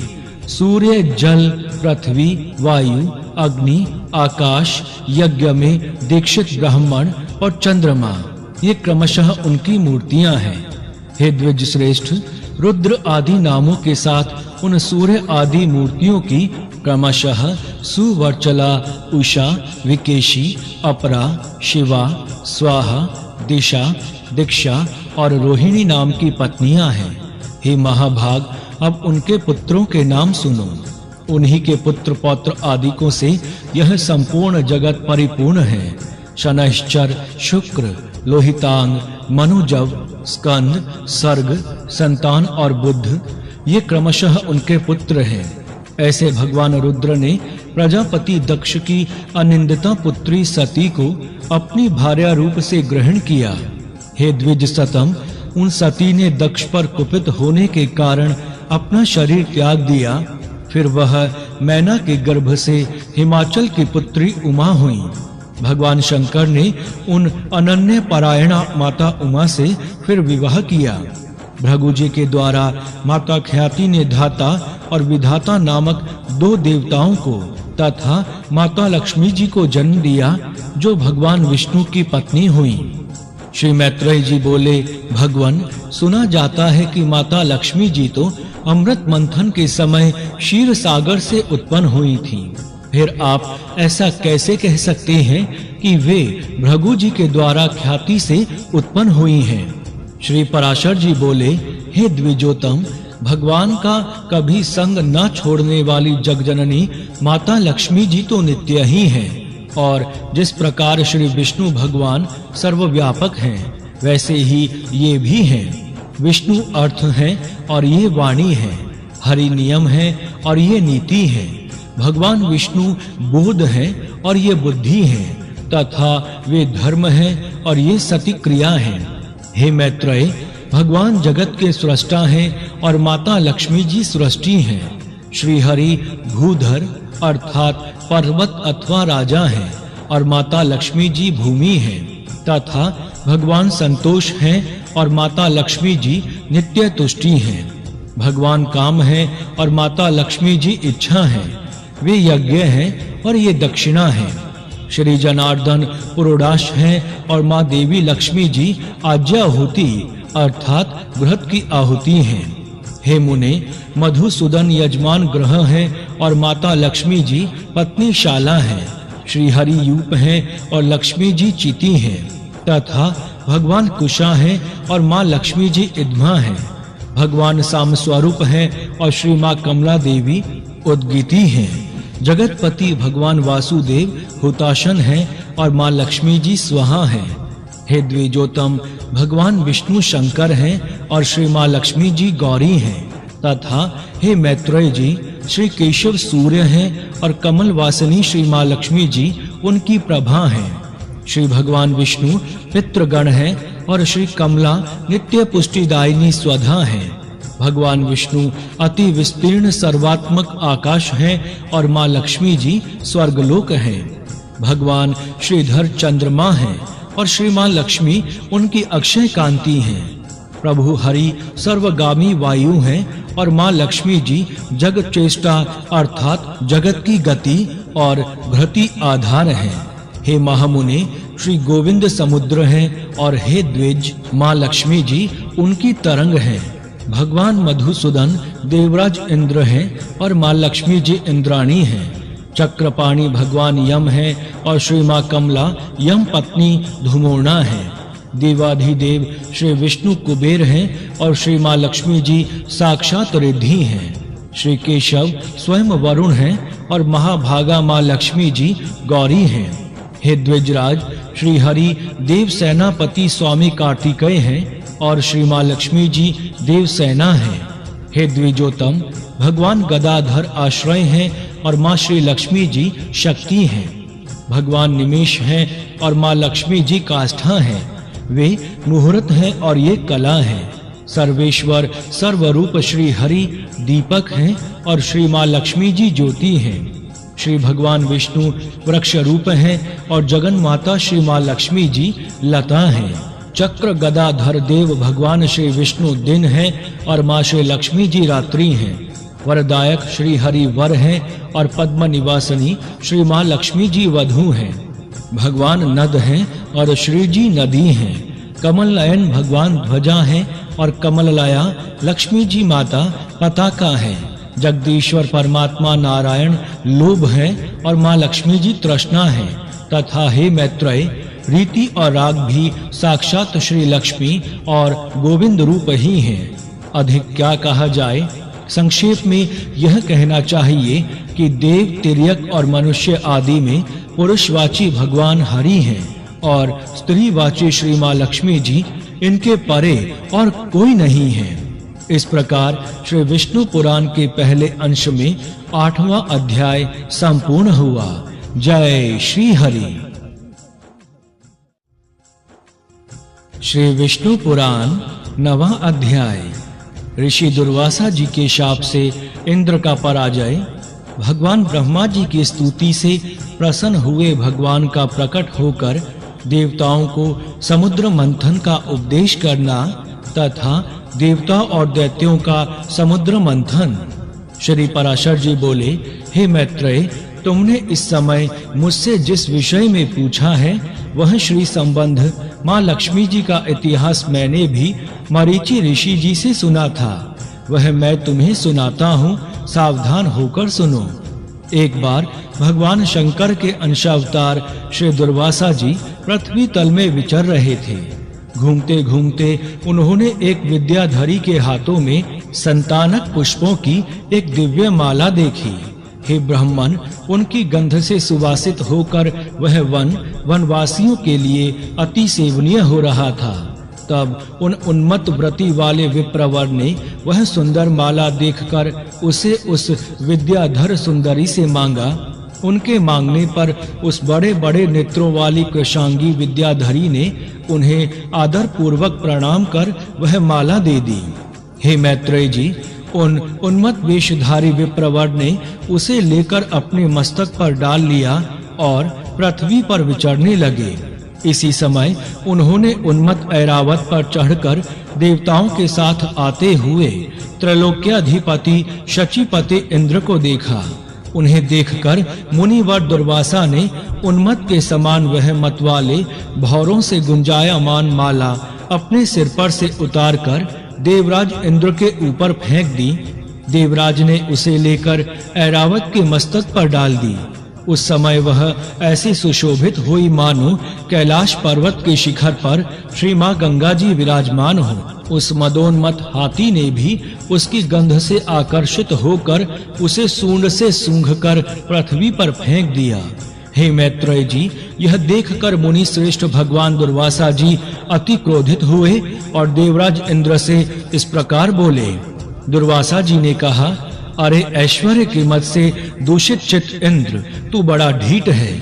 तूने मेरी दी हुई संपूर्ण शोभा की धाम माला का कुछ भी आदर नहीं किया। अरे तूने ना तो प्रणाम करके बड़ी कृपा की ऐसा ही कहा और ना हर्ष से प्रसन्न वदन होकर उसे अपने सिर पर ही लगा रखा। रे मूढ़, तूने मेरी दी हुई माला का कुछ भी मूल्य नहीं किया, इसीलिए तेरा त्रिलोकी का वैभव नष्ट हो जाए। इंद्र, निश्चय ही तू मुझे और ब्राह्मणों के समान ही समझता है, इसीलिए तुझ अति अभिमानी ने हमारा इस प्रकार अपमान किया है।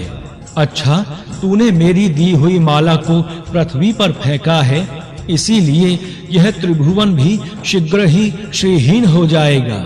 रे देवराज, जिसके क्रुद्ध होने पर संपूर्ण चराचर जगत भयभीत हो जाता है, उस मेरा ही तूने अति गर्व से इस प्रकार अपमान किया।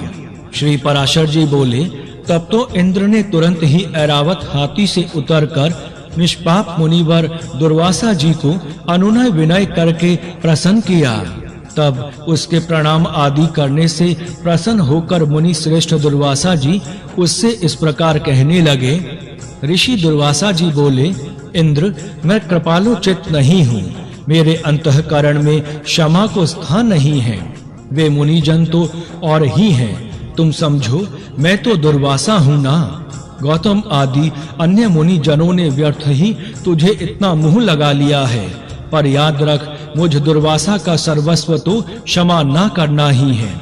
दयामूर्ति वशिष्ठ आदि के बढ़-बढ़कर स्तुति करने से तो इतना गर्वीला हो गया है कि आज मेरा भी अपमान करने चला है।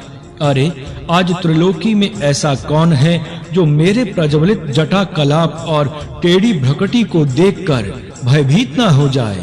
रे शतक्रतो, तू बारंबार अनुनय विनय करने का ढोंग क्यों करता है? तेरे इस कहने सुनने से क्या होगा, मैं क्षमा नहीं कर सकता।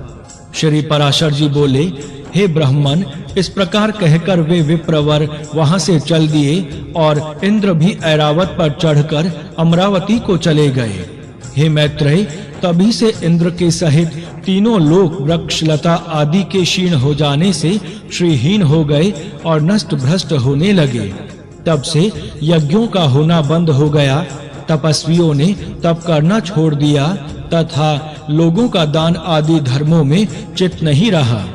हे द्विजोतम, संपूर्ण लोक लोभादि के वशीभूत हो जाने से सत्व शून्य सामर्थ्यहीन हो गए और तुच्छ वस्तुओं के लिए भी लालायित रहने लगे। जहाँ सत्व होता है वहाँ लक्ष्मी रहती है और सत्व भी लक्ष्मी जी का ही साथी है। श्रीहीनों में भला सत्व कहाँ, और बिना सत्व के गुण कैसे ठहर सकते हैं? बिना गुणों के पुरुष में बल, शौर्य आदि सभी का अभाव हो जाता है और निर्बल तथा अशक्त पुरुष सभी से अपमानित होता है। अपमानित होने पर प्रतिष्ठित पुरुष की बुद्धि बिगड़ जाती है। इस प्रकार त्रिलोकी के श्रीहीन और सत्वरहित हो जाने पर दैत्य और दानवों ने देवताओं पर चढ़ाई कर दी। सत्व और वैभव से शून्य होने पर भी दैत्यों ने लोभवश निःसत्व और श्रीहीन देवताओं से घोर युद्ध ठाना। अंत में दैत्यों द्वारा देवता लोग परास्त हुए। तब इंद्र आदि समस्त देवगण अग्निदेव को आगे कर महाभाग पितामह श्री ब्रह्मा जी की शरण में गए। देवताओं से संपूर्ण वृतांत सुनकर श्री ब्रह्मा जी ने उनसे कहा, हे देवगण, तुम दैत्य दलन परावरेश्वर भगवान विष्णु की शरण जाओ, जो आरोप से संसार की उत्पत्ति, स्थिति और संहार के कारण है, किंतु वास्तव में कारण भी नहीं है, और जो चराचर के ईश्वर, प्रजापतियों के स्वामी, सर्वव्यापक, अनंत और अजय हैं, तथा जो अजन्मा किंतु कार्य रूप में परिणत हुए प्रधान मूल प्रकृति हैं और पुरुष के कारण हैं एवं शरणागत वत्सल हैं। शरण हो जाने पर वे अवश्य तुम्हारा मंगल करेंगे। श्री पराशर जी बोले, हे मैत्रेय, संपूर्ण देवगणों से इस प्रकार कहे लोक पितामह श्री ब्रह्मा जी भी उनके साथ क्षीर सागर के उत्तरीय तट पर गए। वहां पहुंचकर पितामह ब्रह्मा जी ने समस्त देवताओं के साथ परावरनाथ भगवान श्री विष्णु की अति मंगलमय वाक्यों से स्तुति की। ब्रह्मा जी स्तुति करके कहने लगे, जो समस्त अणुओं से भी अणु, पृथ्वी आदि समस्त गुरुओं अर्थात भारी पदार्थों से भी गुरु अर्थात भारी हैं, उन निखिल लोक विश्राम पृथ्वी के आधार स्वरूप अप्रकाशय, अभेद, सर्वरूप, सर्वेश्वर, अनंत, अज और अव्यय नारायण को मैं नमस्कार करता हूँ। मेरे सहित संपूर्ण जगत जिसमें स्थित है, जिससे उत्पन्न हुआ है और जो देव सर्वभूतमय है, तथा जो पर अर्थात प्रधान आदि से भी पर है, जो पर पुरुष से भी पर है, मुक्ति लाभ के लिए मोक्षकामी मुनि जन जिनका ध्यान करते हैं, तथा जिन ईश्वर में सत्व आदि प्राकृतिक गुणों का सर्वथा अभाव है, वह समस्त शुद्ध पदार्थों से भी परम शुद्ध परमात्मा स्वरूप आदि पुरुष हम पर प्रसन्न हो।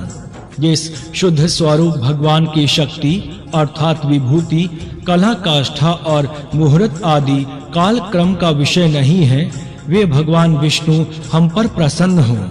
जो शुद्ध स्वरूप होकर भी उपचार से परमेश्वर अर्थात परमा अर्थात महालक्ष्मी एवं ईश्वर अर्थात पति अर्थात लक्ष्मीपति कहलाते हैं और जो समस्त देहधारियों के आत्मा हैं वे भगवान श्री विष्णु हम पर प्रसन्न हों। जो कारण और कार्य रूप हैं तथा कारण के भी कारण और कार्य के भी कार्य हैं वे श्री हरि हम पर प्रसन्न हों।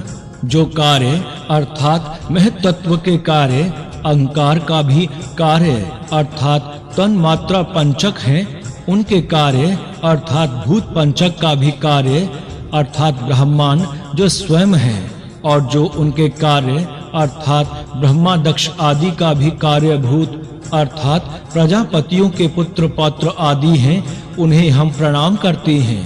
तथा जो जगत के कारण अर्थात ब्रह्मा आदि का कारण अर्थात ब्रह्मांड और उनके कारण अर्थात भूत पंचक के कारण अर्थात पंच तन्मात्रा के कारणों अर्थात अहंकार महत्त्व आदि का भी हेतु अर्थात मूल प्रकृति हैं उन परमेश्वर को हम प्रणाम करते हैं। जो भोक्ता और भोग्य सृष्टा और सृज्य तथा कर्ता और कार्य रूप स्वयं ही हैं उन परम पद को हम प्रणाम करते हैं।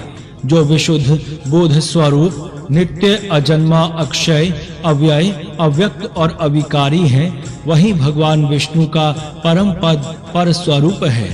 जो ना स्थूल है ना सूक्ष्म और ना किसी अन्य विशेषण का विषय है वही भगवान विष्णु का नित्य निर्मल परम पद है। हम उनको प्रणाम करते हैं। जिनके अयुतांश अर्थात 10,000वें अंश के अयुतांश में यह विश्व रचना की शक्ति स्थित है तथा जो पर ब्रह्म स्वरूप हैं उन अव्यय को हम प्रणाम करते हैं। नित्य युक्त योगी गण अपने पुण्य पाप आदि का क्षय हो जाने पर ओंकार द्वारा चिंतनीय जिस अविनाशी पद का साक्षात्कार करते हैं वही भगवान विष्णु का परम पद है। जिसको देवगण मुनिगण भगवान शंकर और मैं कोई भी नहीं जान सकते वही परमेश्वर भगवान श्री विष्णु का परम पद है।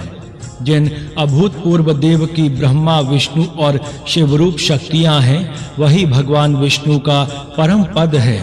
हे सर्वेश्वर हे सर्वभूतात्मन हे सर्वरूप हे सर्वाधार हे अच्युत हे विष्णु हम भक्तों पर प्रसन्न होकर हमें दर्शन दीजिए। श्री पराशर जी बोले भगवान ब्रह्मा जी के इन उद्गारों को सुनकर देवगण भी प्रणाम करके बोले हे प्रभु हम पर प्रसन्न होकर हमें दर्शन दीजिए।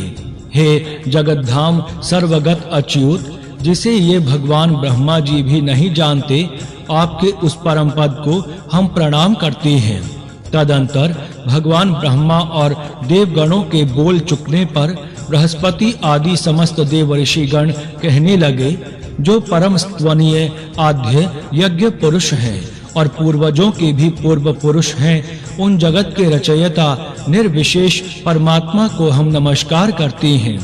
हे भूत भव्येश यज्ञ मूर्तिधर भगवान हे अव्यय हम सब शरणागतों पर आप प्रसन्न होइए और दर्शन दीजिए। हे नाथ हमारे सहित ये ब्रह्मा जी रुद्रों के सहित भगवान शंकर 12 आदित्यों के सहित भगवान पूषा अग्नियों के सहित पावक और ये दोनों अश्वनी कुमार 8 वसु समस्त मरुदगण साध्यगण विश्वदेव तथा देवराज इंद्र ये सभी देवगण दैत्य सेना से पराजित होकर अति प्रणत होकर आपकी शरण में आए हैं। श्री पराशर जी बोले हे मैत्रेय जी इस प्रकार स्तुति किए जाने पर शंख चक्र गदाधारी भगवान परमेश्वर उनके सम्मुख प्रकट हो गए। तब उन शंख चक्र गदाधारी उत्कृष्ट तेजो राशिमय अपूर्व दिव्य मूर्ति को देखकर पितामह आदि समस्त देवगण अति विनय पूर्वक प्रणाम कर शोभवश चकित नयन होकर उन कमल नयन भगवान की स्तुति करने लगे। देवगण बोले हे प्रभु आपको नमस्कार है आप निर्विशेष हैं तथापि आप ही ब्रह्मा हैं आप ही शंकर हैं तथा आप ही इंद्र अग्नि पवन वरुण सूर्य और यमराज हैं। हे देव वसुगण मरुदगण साध्यगण और विश्व देवगण भी आप ही हैं तथा आपके सम्मुख यह देव समुदाय है। हे जगत स्रष्टा, वह भी आप ही है, क्योंकि आप सर्वत्र परिपूर्ण हैं। आप ही यज्ञ हैं, आप ही वशटकार हैं तथा आप ही ओंकार और प्रजापति हैं। हे सर्वात्मन, विद्या, वेद और संपूर्ण जगत आप ही का स्वरूप तो है। हे विष्णु, दैत्यों से परास्त हुए हम आतुर होकर आपकी शरण में आए हैं। हे सर्वस्वरूप, आप हम पर प्रसन्न होइए और अपने तेज से हमें सशक्त कीजिए। हे प्रभु, जब तक जीव संपूर्ण पापों को नष्ट करने वाले आपकी शरण में नहीं जाता, तभी तक उसमें दीनता, इच्छा, मोह और दुख आदि रहते हैं। हे प्रसन्नात्मन, हम शरणागतों पर आप प्रसन्न होइए और हे नाथ, अपनी शक्ति से हम सब देवताओं के खोए हुए तेज को फिर बढ़ाइए। श्री पराशर जी बोले, विनीत देवताओं द्वारा इस प्रकार स्तुति किए जाने पर विश्वकर्ता भगवान हरि प्रसन्न होकर इस प्रकार बोले, हे देवगण, मैं तुम्हारे तेज को फिर बढ़ाऊंगा। तुम इस समय मैं जो कुछ कहता हूँ वह करो। तुम दैत्यों के साथ संपूर्ण औषधियां लाकर अमृत के लिए क्षीर सागर में डालो और मंद्रांचल को मथानी तथा वासुकी नाग को नेति बनाकर उन्हें दैत्यों और दानवों के सहित मेरी सहायता से मथ कर अमृत निकालो। तुम लोग साम नीति का अवलंबन कर दैत्यों से कहो कि इस काम में सहायता करने से आप लोग भी इसके फल में समान भाग पाएंगे। समुद्र के मथने पर उससे जो अमृत निकलेगा, उसका पान करने से तुम सबल और अमर हो जाओगे। हे देवगण, तुम्हारे लिए मैं ऐसी युक्ति करूंगा जिससे तुम्हारे द्वेषी दैत्यों को अमृत ना मिल सकेगा और उनके हिस्से में केवल समुद्र मंथन का कलेश ही रह जाएगा। श्री पराशर जी बोले, तब देव भगवान विष्णु के ऐसा कहने पर सभी देवगण दैत्यों से संधि करके अमृत प्राप्ति के लिए यत्न करने लगे। हे मैत्रेय, देव, दानव और दैत्यों ने नाना प्रकार की औषधियां लाकर उन्हें शरद ऋतु के आकाश की सी निर्मल कांति वाले क्षीर सागर के जल में डाला और मंद्रांचल को मथानी तथा वासुकी नाग को नेति बनाकर बड़े वेग से अमृत मथना आरंभ किया। भगवान ने जिस और वासुकी की पूंछ थी, उस और देवताओं को तथा जिस और मुख था, उधर दैत्यों को नियुक्त किया। महातेजस्वी वासुकी के मुख से निकलते हुए निःश्वास अग्नि से झुलसकर सभी दैत्यगण निस्तेज हो गए और उसी श्वास वायु से विक्षिप्त हुए मेघों की पूंछ की ओर बरसते रहने से देवताओं की शक्ति बढ़ती गई। हे महामुने, भगवान स्वयं कूर्म रूप धारण कर क्षीर सागर में घूमते हुए मंद्रांचल के आधार हुए और वे ही चक्र गदाधर भगवान अपने एक अन्य रूप से देवताओं में और एक रूप से दैत्यों में मिलकर नागराज को खींचने लगे थे। तथा हे मैत्रेय, एक अन्य विशाल रूप से जो देवता और दैत्यों को दिखाई नहीं देता था, श्री केशव ने ऊपर से पर्वत को दबा रखा था। भगवान श्री हरि अपने तेज से नागराज वासुकी में बल का संचार करते थे और अन्य तेज से वे देवताओं का बल बढ़ा रहे थे। इस प्रकार देवता और दानवों द्वारा क्षीर समुद्र के मथे जाने पर पहले हवि अर्थात यज्ञ सामग्री की आश्रय रूपा सुर पूजिता कामधेनु उत्पन्न हुई। हे महामुने, उस समय देव और दानवगण अति आनंदित हुए और उसकी ओर चित्त खिंच जाने से उनकी टकटकी बंध गई। फिर स्वर्गलोक में यह क्या है, यह क्या है, इस प्रकार चिंता करते हुए सिद्धों के समक्ष मद से घूमते हुए नेत्रों वाली माँ वारुणी देवी प्रकट हुई और पुनः मंथन करने पर उस क्षीर सागर से अपनी गंध से त्रिलोकी को सुगंधित करने वाला तथा सुर सुंदरियों का आनंद वर्धक कल्पवृक्ष उत्पन्न हुआ। हे मैत्रेय, तत्पश्चात क्षीर सागर से रूप और उदारता आदि गुणों से युक्त अति अद्भुत अप्सराएं प्रकट हुईं। फिर चंद्रमा प्रकट हुए जिन्हें महादेव जी ने ग्रहण कर लिया। इसी प्रकार क्षीर सागर से उत्पन्न हुए विष को नागों ने ग्रहण किया। फिर श्वेत वस्त्रधारी साक्षात भगवान धन्वंतरी जी अमृत से भरा कमंडलू लिए प्रकट हुए। हे मैत्रेय जी, उस समय मुनि गण के सहित समस्त दैत्य और दानव गण स्वस्थ चित्त होकर अति प्रसन्न हुए। उनके पश्चात विकसित कमल पर विराजमान स्फुट कांतिमयी श्री मां लक्ष्मी देवी हाथों में कमल पुष्प धारण किए क्षीर समुद्र से प्रकट हुई। उस समय महर्षि गण अति प्रसन्नता पूर्वक श्री सुक्त द्वारा उनकी स्तुति करने लगे तथा विश्वावसु आदि गंधर्व गण उनके सम्मुख गान और घृताची आदि अप्सराएं नृत्य करने लगी। उन्हें अपने जल से स्नान कराने के लिए गंगा आदि नदियां स्वयं उपस्थित हुईं और दिग्गजों ने स्वर्ण कलशों में भरे हुए उनके निर्मल जल से स्वर्लोक महेश्वरी श्री मां लक्ष्मी देवी को स्नान कराया। क्षीर सागर ने मूर्तिमान होकर उन्हें विकसित कमल पुष्पों की माला दी तथा भगवान विश्वकर्मा ने उनके अंग प्रत्यंग में विविध आभूषण पहनाए। इस प्रकार दिव्य माला और वस्त्र धारण कर, दिव्य जल से स्नान कर, दिव्य आभूषणों से विभूषित हो श्री मां लक्ष्मी जी संपूर्ण देवताओं के देखते देखते भगवान श्री विष्णु के वक्षः स्थल में विराजमान हुई। हे मैत्रेय, श्री हरि के वक्षः स्थल में विराजमान श्री मां लक्ष्मी जी का दर्शन कर देवताओं को अकस्मात अत्यंत प्रसन्नता प्राप्त हुई और हे महाभाग, श्री मां लक्ष्मी जी से परित्यक्त होने के कारण भगवान विष्णु के विरोधी विप्रचीति आदि दैत्य गण परम उद्गिन अर्थात व्याकुल हुए। तब उन महाबलवान दैत्यों ने श्री धन्वंतरी जी के हाथ से वह कमंडलू छीन लिया जिसमें अति उत्तम अमृत भरा हुआ था। अतः स्त्री अर्थात मोहिनी रूपधारी भगवान विष्णु ने अपनी माया से दानवों को मोहित कर उनसे वह कमंडलू लेकर देवताओं को दे दिया।